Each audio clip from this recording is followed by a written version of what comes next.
That gold that you bought, it was stolen from these guys. Ever since gold has hit its all-time high, the thieves are out of the woodwork. And check out what's happening to get gold into their hands. Look at this. This is from AP News, and they're showing that this just happened 2 days ago. The president of Guyana is doing everything possible to stop the smuggling of gold from Guyana right next door to Venezuela.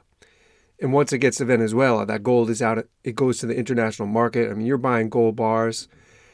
This could be the source of that gold.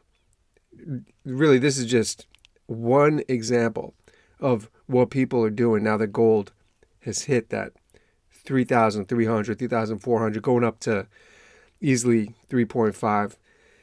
It's just so valuable. And look at this.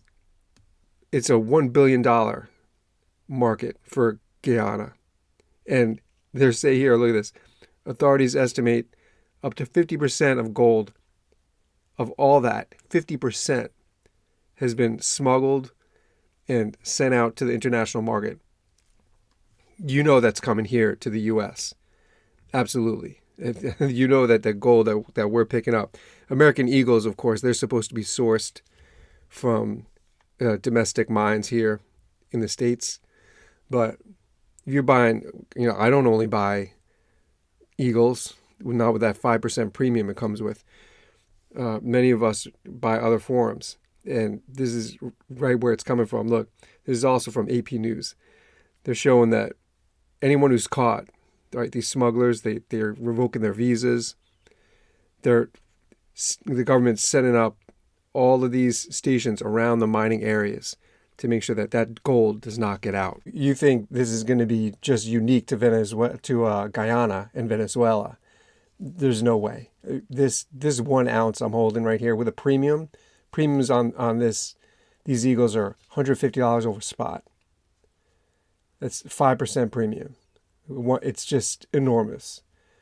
It's so expensive now for gold.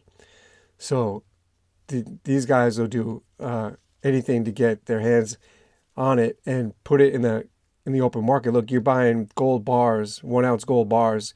You are excited, of course, because the premium on a 1 ounce gold bar is only about $40, $50 compared to this $150 premium. And we all have to understand that those bars, the regulations are not as strict as they are for this 1 ounce gold eagle. So it's entirely possible that this gold that's being smuggled and stolen from countries like Guyana, going into Venezuela, smuggled out, that's the source.